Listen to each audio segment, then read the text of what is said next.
Well, everybody, here we go.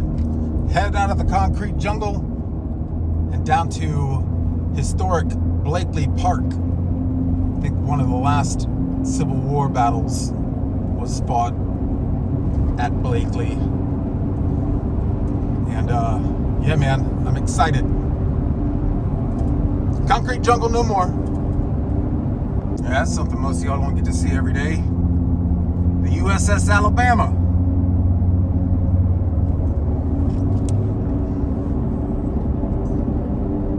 Mobile Bay.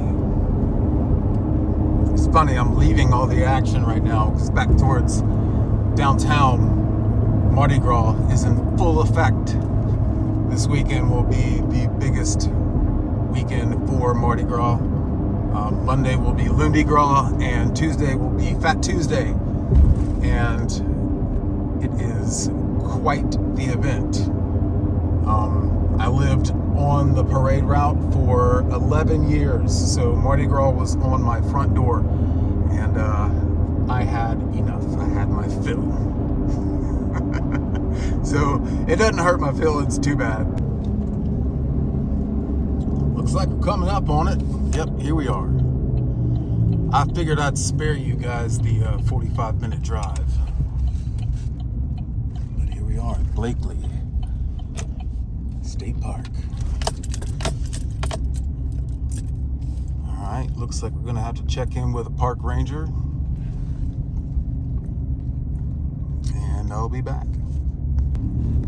Okay, we're in the park, but that was a pretty weird check-in. I guess Blakely has done some upgrades recently, and they've added some things to the park. But the park ranger actually made me pull over in a parking spot and reserve a campsite online. He said you're gonna have to get on your phone and reserve a campsite online, and then once I get that reservation on my computer, then we can give you a little parking pass and assign you a campsite. So yeah, pretty impersonable, I guess, but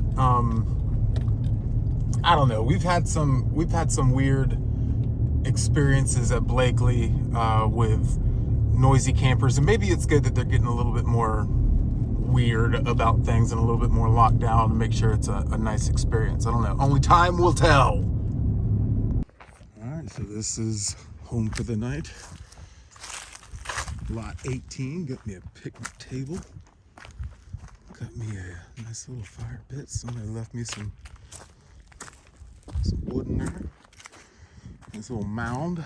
Looks like we got a sweet gum and some kind of pine tree.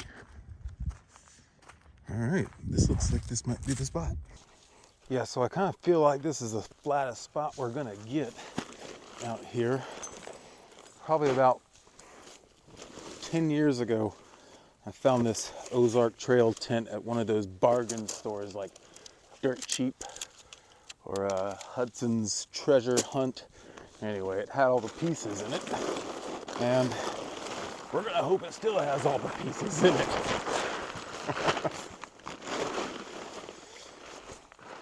So I said we had saw some weird stuff at this particular park once upon a time. I think it was a couple of years ago. I came down here for my birthday with my wife, and they had a bluegrass festival going on.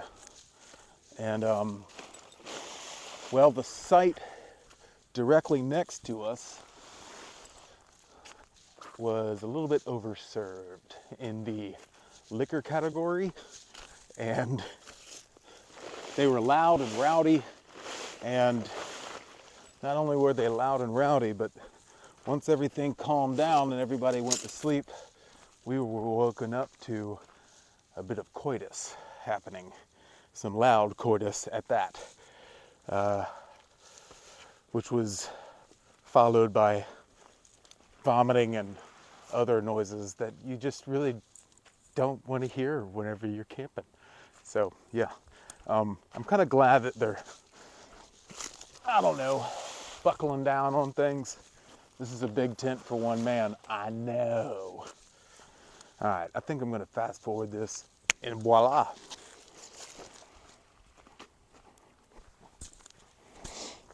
Oh, let's see. Did we remember? Oh, we did remember the stakes.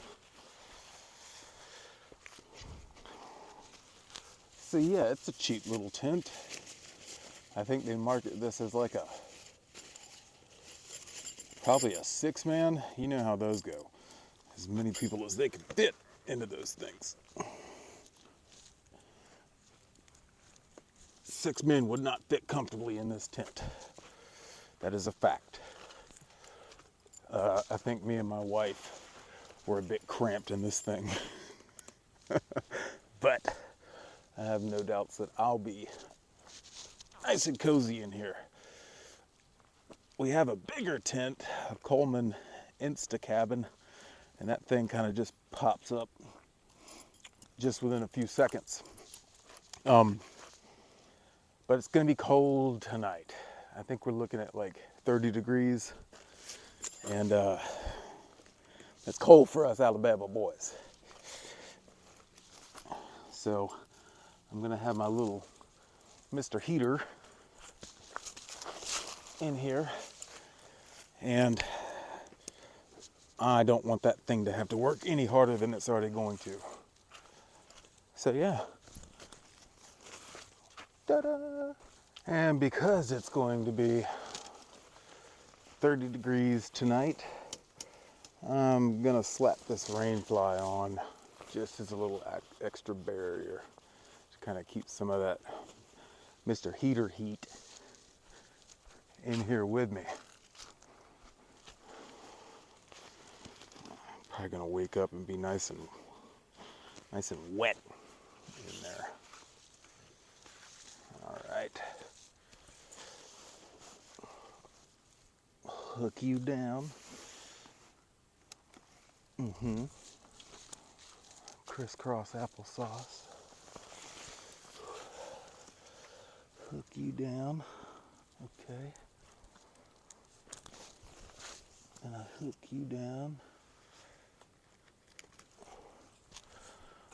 One more.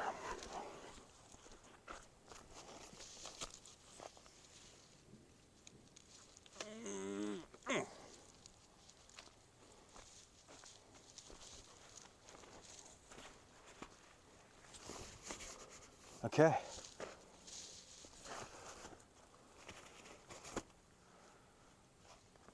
Yeah, I think I'm going to leave those tight on it. Come on in, let me show you my crib. Okay. Oh yeah. So I got my thermarest here. I like to tie this thing up with a little bit of paracord. The bag that came with it, it blew out. I did a little section hike on the Appalachian Trail back in 2012. We did 7 days out, and it rained the whole time we were there. I think like the very last day it stopped raining, and when we got to Blood Mountain, the summit of Blood Mountain, we were finally able to see some terrain, because before that, every summit that we made along that push was just all overcast with clouds.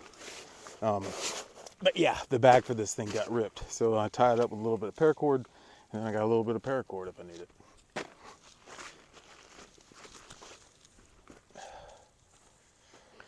These military mummy bags is what we call them, because you can zip all the way up to where just your face hole's poking out. They're not a light sleeping bag by any means. They're kind of heavy, so you wouldn't want these on a backpack. Although a lot of great Americans did put these on a backpack, and you could. But they are just so warm, man. I mean, you've really got to get down to your underwear in these things, because if you're wearing anything else, you will sweat. Well, my travel pillow has seen better days. It's pretty flat. And I say that these bags are all you're gonna need. But I've turned into a bit of a lap dog, so we're gonna throw a wool blanket in there too. Yeah, so the reason we're kind of all here, right? And not the only reason, but the Tramontina, this is the way we slice our hand wide open. The Tramontina 14-inch Bolo. If you don't have yourself a file, what is it, Crescent Nicholson, used to just be Nicholson files. I don't really think that these things are any more than, they can't be any more than $20. And the $20 bill is the new $5 bill these days. So yeah, we'll just make sure that doesn't blow away. But get yourself a good fresh file, and you can kind of hold the blade up to you like that, and you can immediately feel it starting to cut. So this thing came pretty sharp, so we don't have a whole lot of work to do with it. But we are going to knock off that coating, and we'll even hit it with a little stone. He said little stone. So you'll see your file can get all gunked up with steel and that whatever they put on that lacquer. This is the dangerous part because you're kind of going towards yourself. And I have seen guys flip the file around. Did you see that? Flip the file around because it only cuts one way. And guys will actually pull towards themselves. I haven't really developed a touch for that yet, so I live on the edge.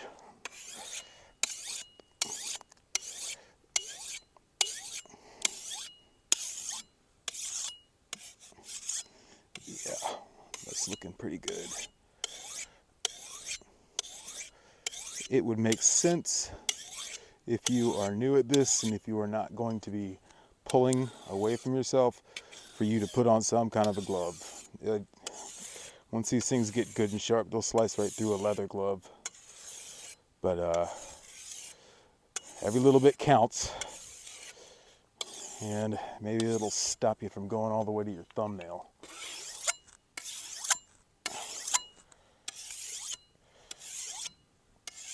Okay, that's pretty sharp. I can see it. Now, if y'all remember I guess it was probably over a month ago, we got that Chinese machete, and I can't remember which one it was, but it came with an 8-inch sharpening stone. I got me 3 sharpening stones out of that one, and I just took an angle grinder with a cutoff disc, like a metal cutting disc. Maybe this is not how you're supposed to do it, but it's how it worked for me. And I cut that thing, and this stuff sands pretty easy. I think it's some kind of clay composite. I did let it soak for a couple days, but yeah, so now I've got me some little pocket stones. So if you're squeamish, you might want to go somewhere else.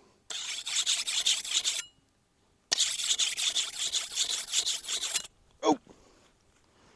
And that's how we cut ourselves.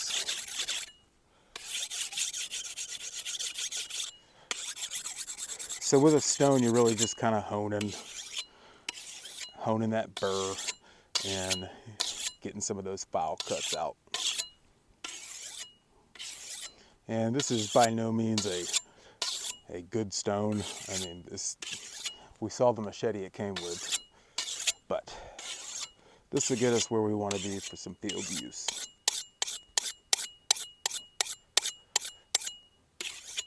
Yeah. Oh yeah. Oh yeah.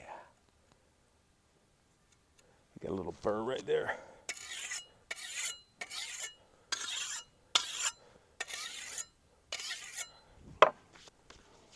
And some jeans usually knock that burr off. And there it is. There's that little wire. Can y'all see that in my hand? Well, a piece of it. I got a splinter.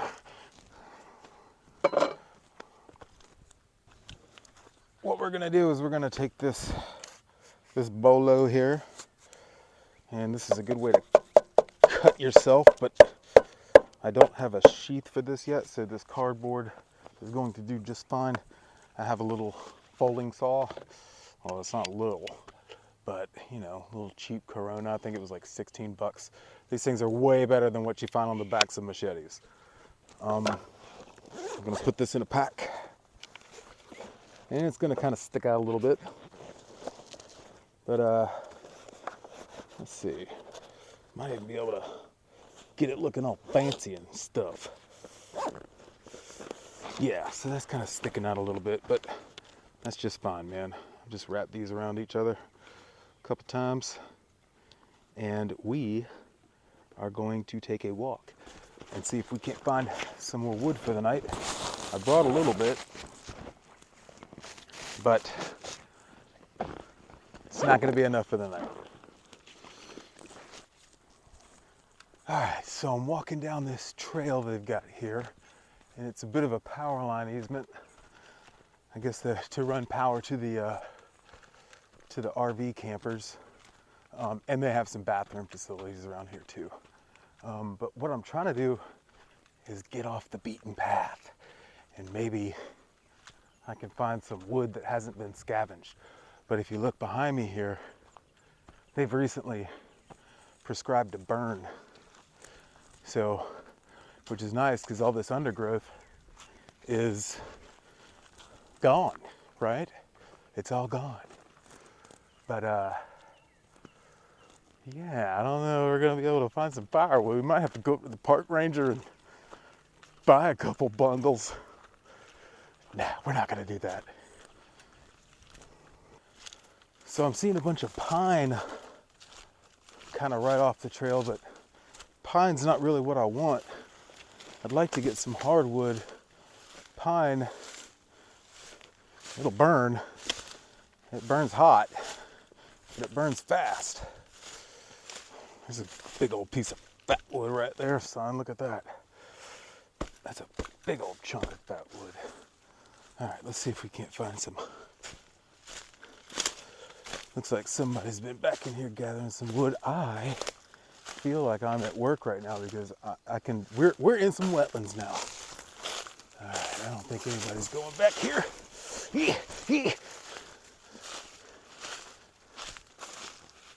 But I'm not seeing.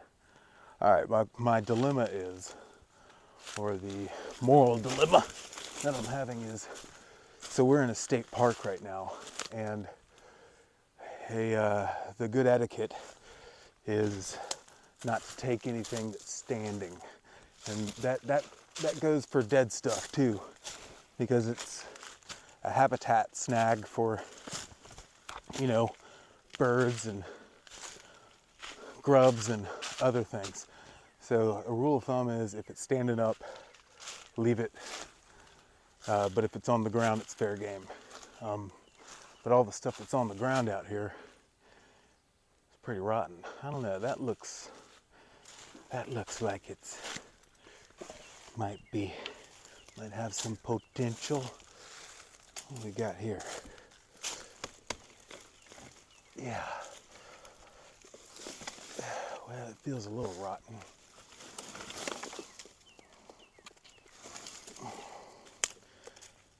But it's not terrible. Okay, I'm gonna put this on my shoulder and we're gonna drag it out.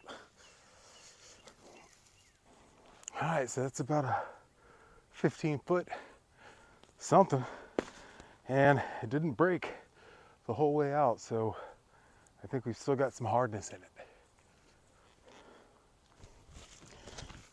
Unfortunately, this is a bit punky. Ooh, that part wasn't. Spoke too soon. Okay.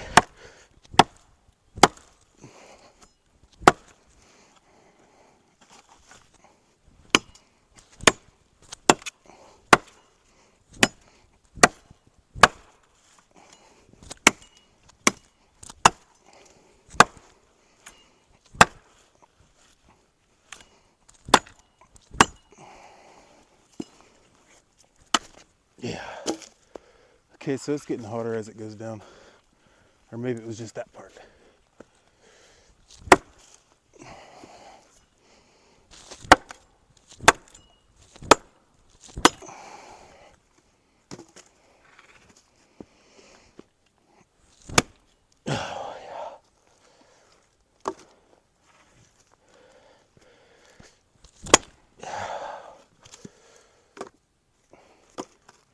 Pretty quick.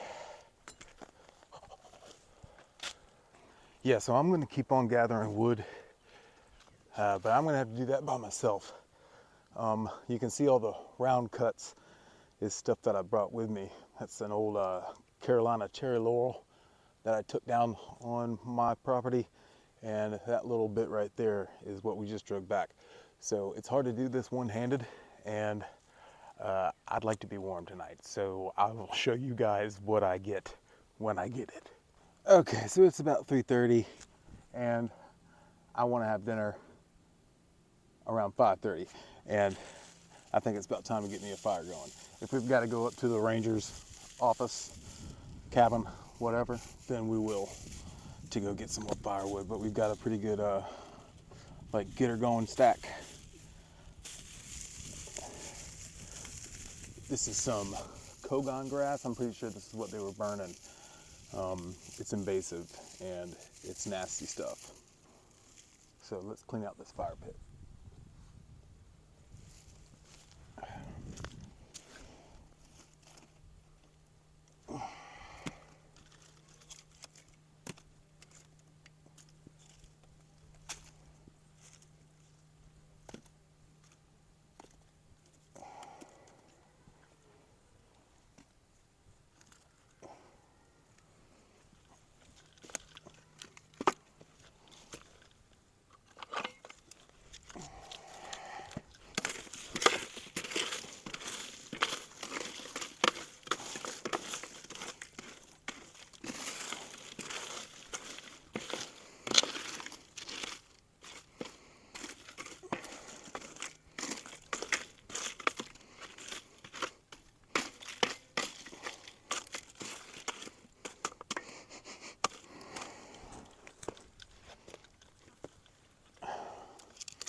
Make sure they weren't burning anything crazy in there. I thought I smelled TT.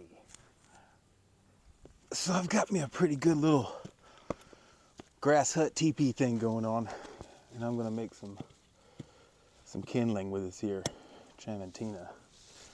Let's see how she does. Oh yeah.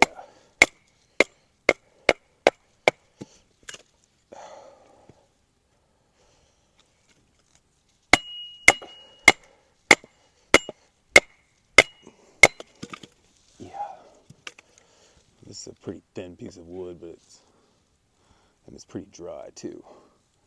But it's flying right through it.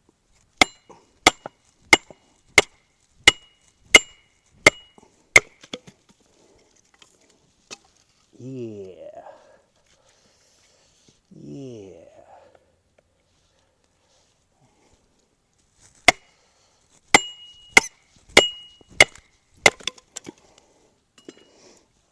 Okay. Realistically, you probably want a knife with a little bit more beef, a little thicker, a little wider to help that wood split. But in a pinch, yeah, she works. I wouldn't want to try to baton through anything wider than this, because I imagine she would just get stuck. Got ourselves a good little kindling teepee going on there. Look, this is what I prefer to baton wood with. This is an old army, I think they called them commando knives or quartermaster knives. Is it Cattaraugus? Yeah, that I heard something that you had to ask the quartermaster to get it because they weren't just issued. But this is my favorite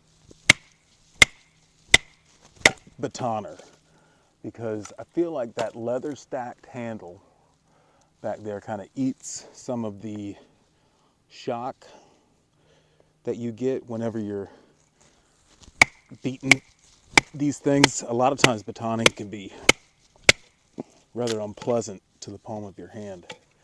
And it's just wide enough to where it kind of works as a splitter too. Even this big piece right here. Well, that was rot.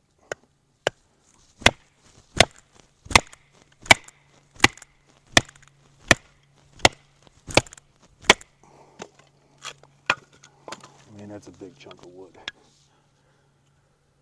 Yeah. So yeah, there's a tool for everything. All right, let's light this fire. This is a little trick I like to call, I ain't got nothing to prove, YouTube.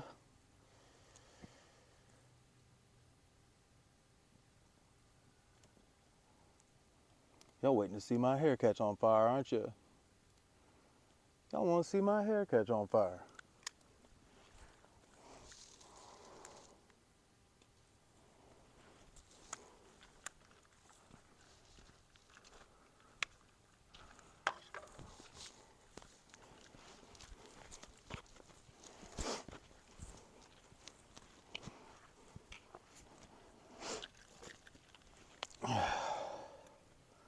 In my opinion, getting a fire going is all about the setup. Having everything ready.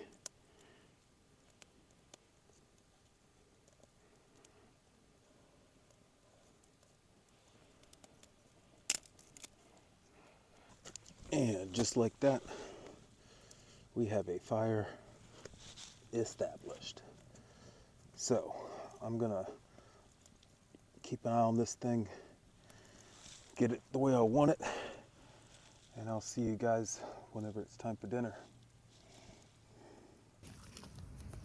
I totally forgot to show y'all something that I learned. I don't know where I learned it, but you put your fingers together like you're pinching something, and you make a little, it's like a diamond shape right there, and that will concentrate a blow.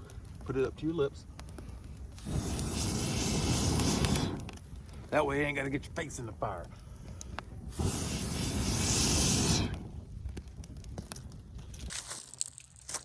So check this out. I come over here because I'm about to bust up some of this wood that I brought, and look what I see on the ground.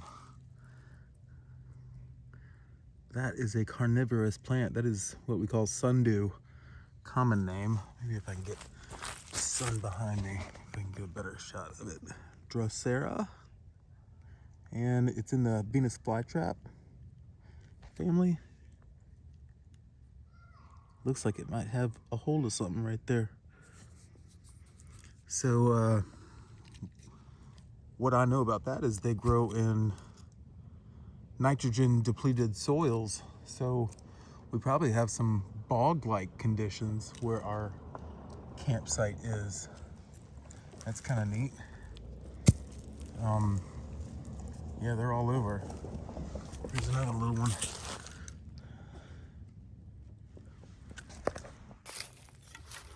Brought the old 3-pound classic council tool out with me. Go-to splitter. This is some nasty stuff too.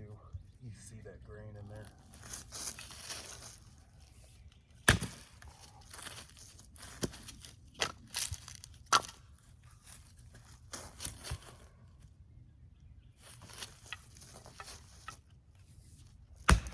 Yeah, nasty.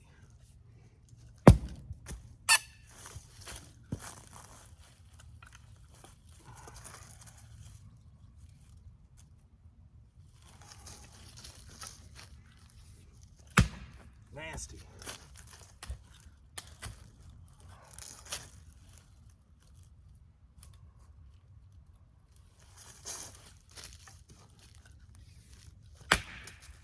Real nasty.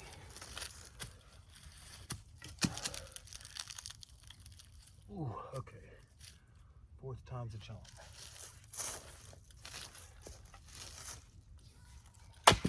There it is.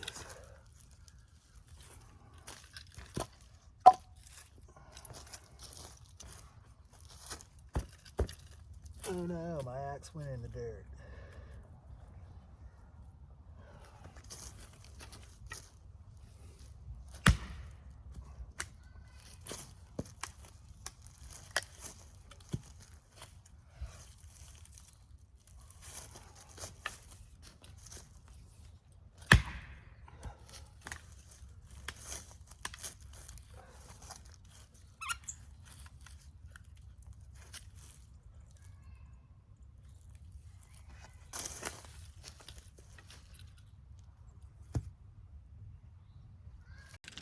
So I get me a nice flat bit of coal.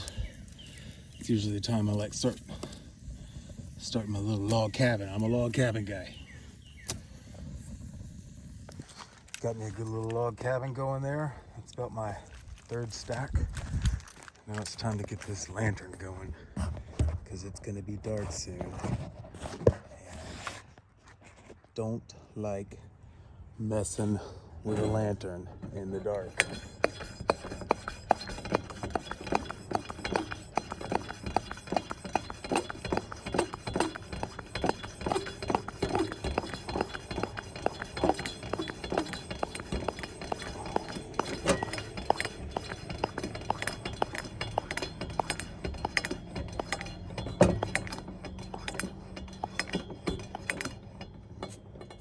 How many pumps was that? Let me know in the comments.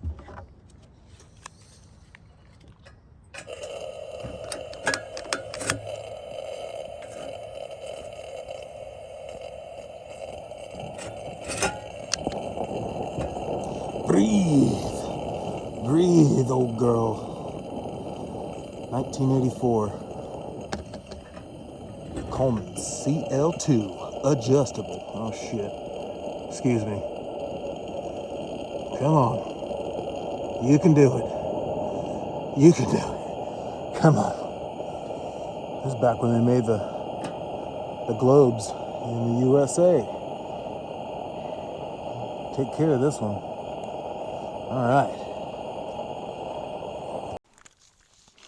All right, now for my favorite part of the night.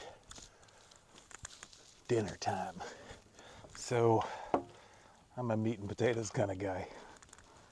And I figured I would kind of rinse these gold potatoes off a little bit in some water.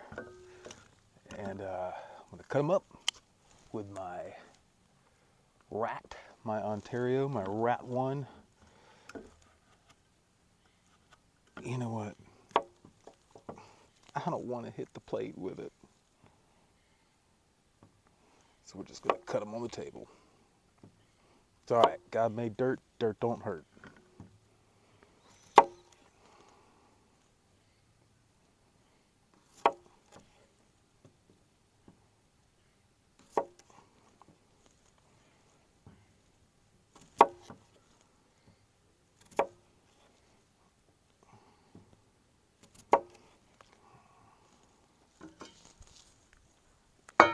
And we got one more.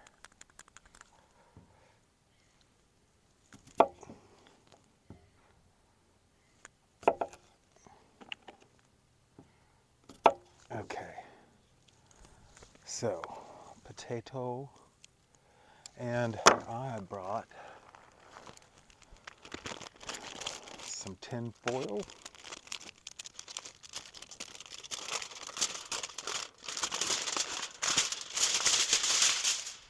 Plenty of it. I'll just go ahead and we can half this.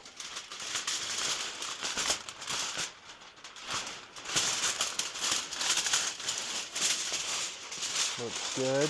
Looks good. And we will line these suckers up in here.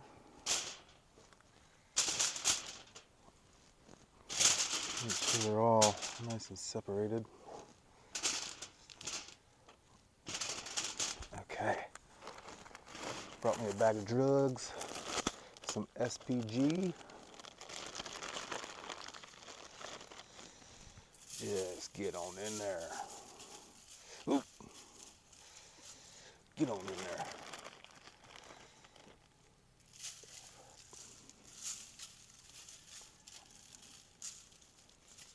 Yep. And I've got some Parmesan basil butter. And we'll just throw some in there. Just like that. Another chunk. Okay.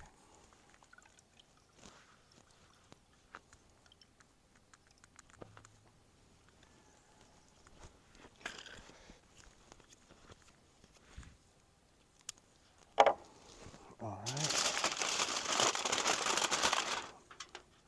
Throw a little water in there. Kind of help these things steam.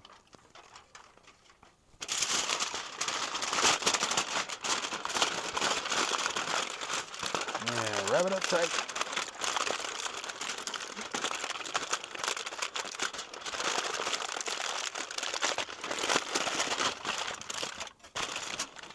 I'm gonna wrap it up as tight as I can because I will be flipping it to make sure these suckers cook evenly. So I don't want all my juices to spit out. Juices.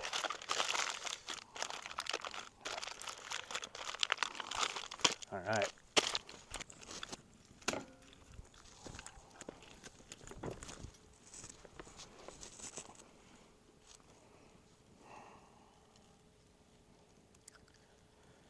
And this is it.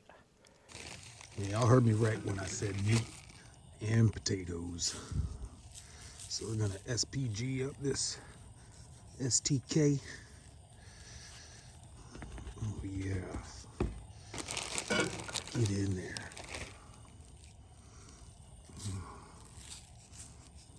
Get it all over ya.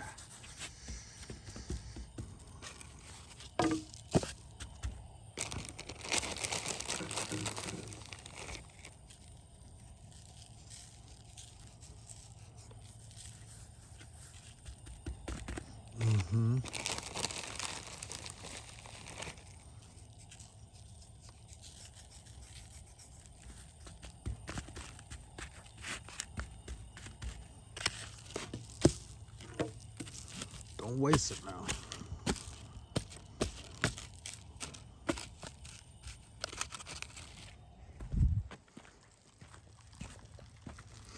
That's a nice hot fire.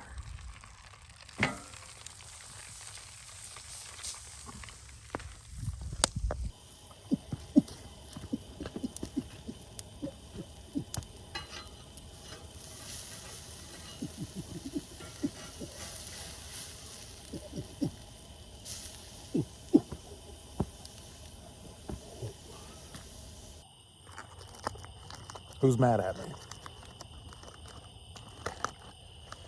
Oh yeah. Get out. Get out of that tin foil. Oh no, get your in there.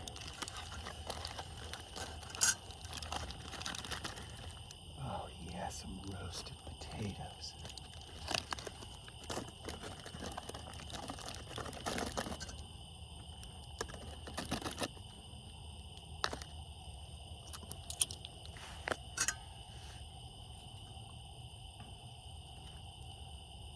Let's see how this piece of meat came out.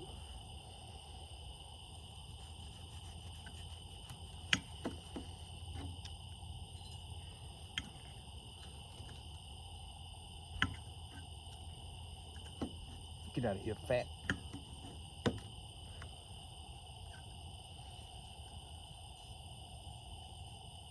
Just like I like it, medium rare.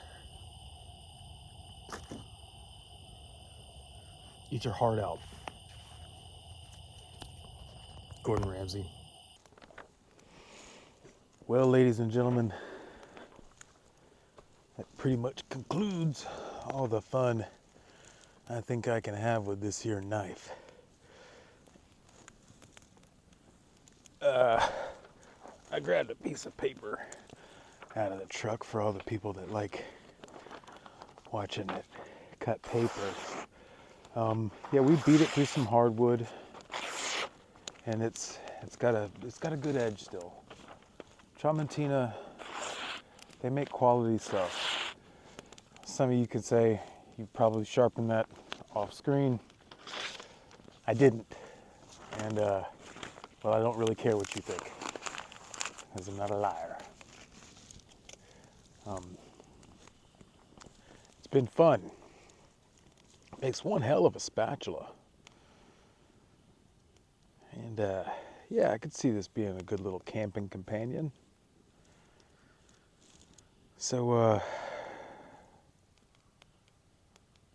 guess I'll leave y'all with the sounds of a campfire.